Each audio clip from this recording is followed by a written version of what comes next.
Welcome to Coaster Mania. I'm Micah, and today I'm going to give you my thoughts and opinions on Stunt Pilot. I hope you enjoyed today's video, and don't forget to like, subscribe, and click that bell icon to be notified of our upcoming content.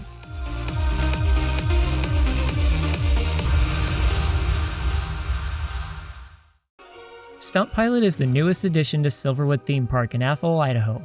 It is a single-rail coaster or Raptor model manufactured by Rocky Mountain Construction, also known as RMC. Stunt Pilot first opened in May of 2021.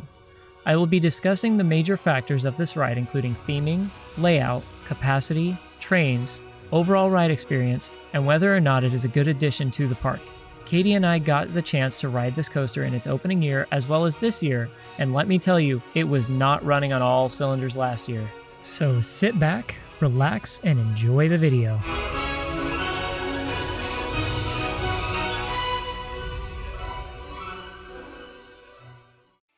Section 1.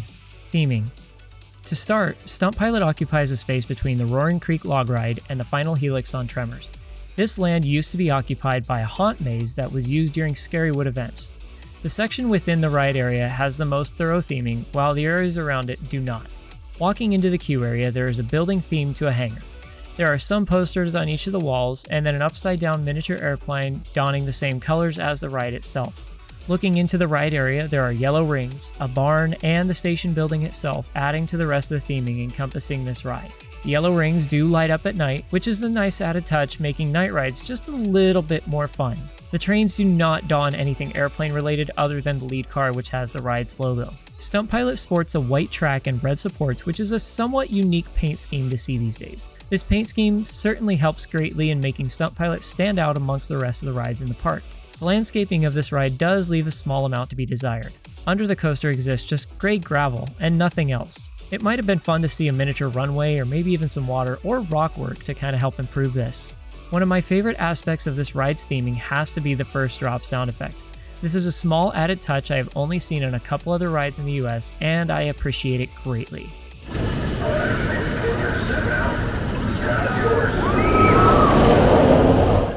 Silverwood is not a park that does a crazy amount of theming. On a scale, I would say it exists somewhere between Cedar Fair and Six Flags level of theming, meaning that the theming goes beyond just the station building, but does not go much further than that. While not entirely realistic, I do have some small ideas that might, in my opinion, help the theming.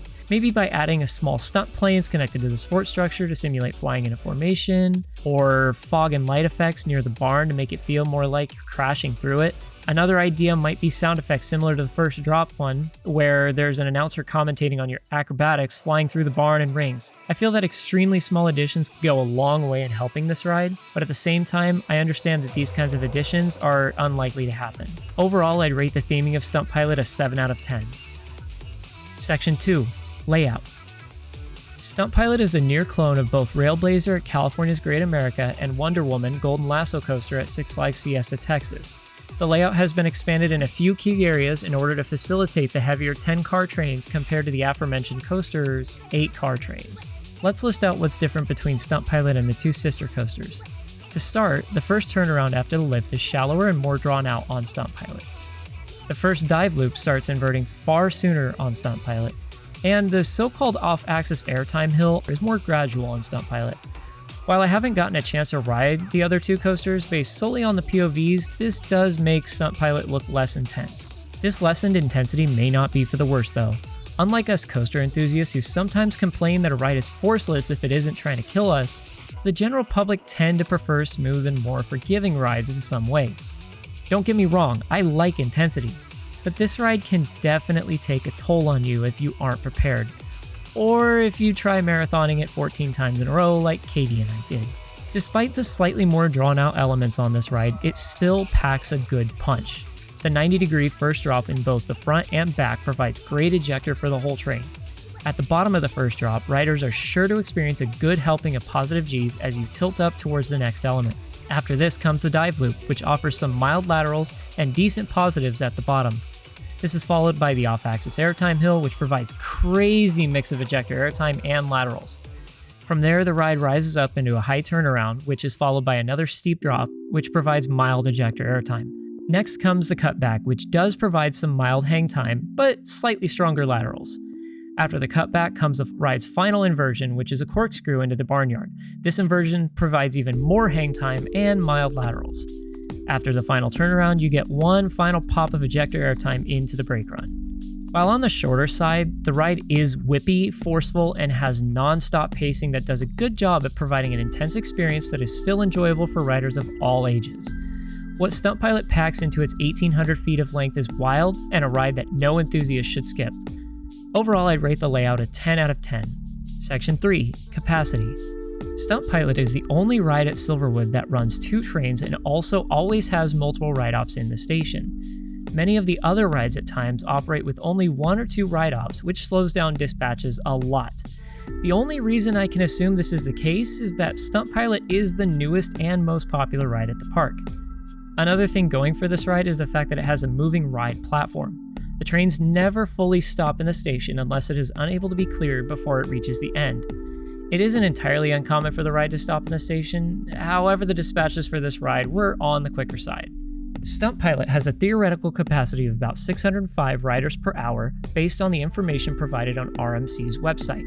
In practice, this seems to be somewhat accurate, however we can do some math ourselves. If Stunt Pilot dispatches 1 train per minute, we can factor that into the overall ride duration, which, based on my POV, should land at 1 minute and 40 seconds. With the dispatch, this would mean a total duration of 2 minutes and 40 seconds, which will be represented by D for duration, in decimal form. Moving on, this coaster has 2 trains, which will be represented by T for trains. We then must add in the amount of people that can fit in each train, which is 10.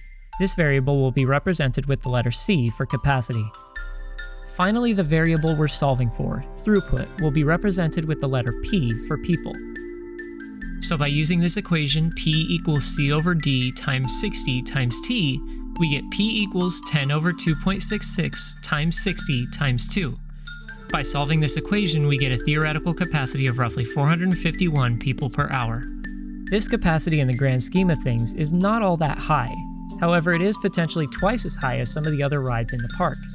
Using the same equation above, I estimated that Tremors has a theoretical capacity of 278 riders per hour, while Timber Terror has a theoretical capacity of 318 riders per hour.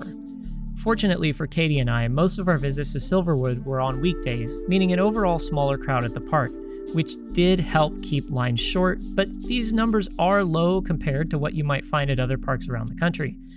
Fortunately though, because of the increased capacity of this ride compared to the rest of the park, lines were generally short and fast moving. At a busier park, this ride might run into issues with longer lines, but for Silverwood it does very well. Overall, I'd rate the capacity of this ride a 7.5 out of 10. Section 4, Trains.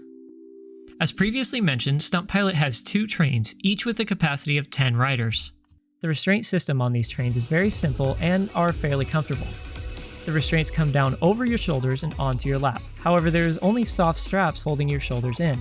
The rest of the restraint acts as a fairly comfortable lap bar that does a good job at feeling open while also feeling secure. The trains have you seated in a position where it feels like you're straddling the track in between your legs and almost feels slightly similar to riding a horse. The restraint system is simple and easy to get in and out of, allowing for quicker dispatches. When you first get onto the ride operators instruct you to raise your hands as they lower the restraints for you.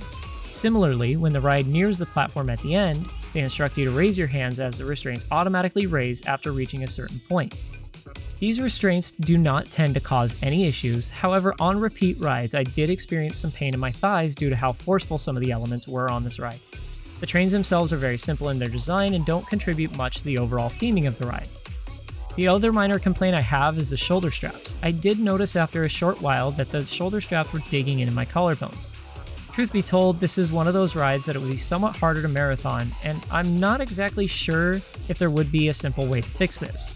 There's plenty of padding on the lap bar portion of the restraint, and the positioning of the straps I would see as difficult to adjust out wider as they may not accommodate smaller riders as well. One huge positive I do have for the restraints is that they do not tend to come down during the ride, meaning that this ride is not a thigh destroyer. A good comparison for this would be Copperhead Strike, which did have this problem. It wasn't terrible, but it wasn't the most comfortable thing in the world to have the restraints squeezing your thighs more and more as the ride went on. Overall, I'd rate the trains on Stunt Pilot an 8 out of 10, despite my criticisms. Section 5, Overall Ride Experience. In the opening year, this ride did feel quite underwhelming, and I'm not sure if it has anything to do with the flawed wheel design that caused the ride to close for a short period of time in 2021. But it is running a lot faster than it was. Come to think of it, this is a recurring theme with a lot of rides at Silverwood. Both Tremors and Timber Terror seem to be quite temperamental.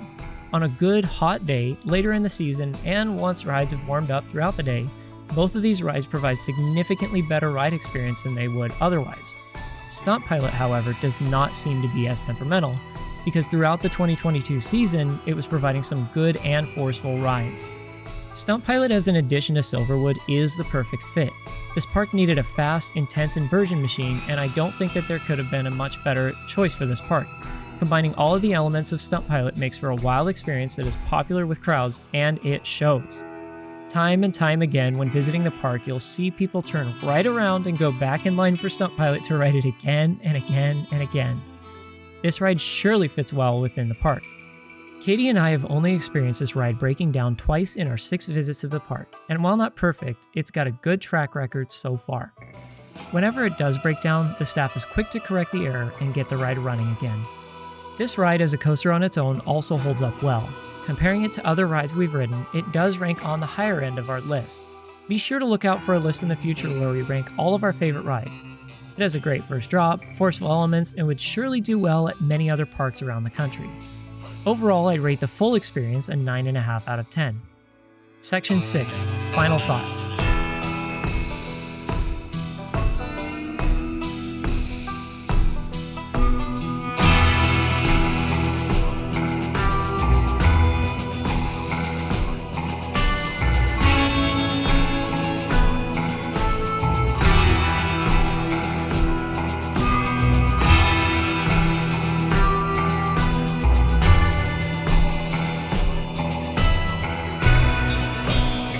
This gives an average score of 8.4 out of 10, which does feel pretty spot on.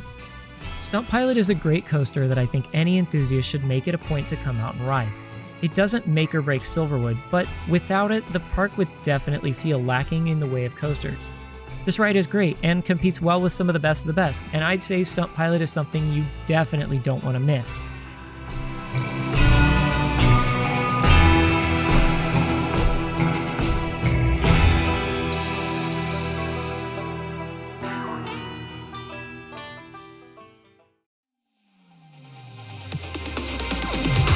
Thank you so much for watching this review of Stunt Pilot. I hope you enjoyed it, and if you did, feel free to leave a like and comment below, and consider subscribing. I intend on uploading more content as time goes on, and as Katie and I experience more parks and coasters. You can also find semi-daily uploads on our Instagram page at CoasterMania. Soon we will be opening an Etsy page where you'll be able to buy prints and more of some of your favorite coaster photography of ours. Thanks for watching the video, and ride on, Coaster Maniacs!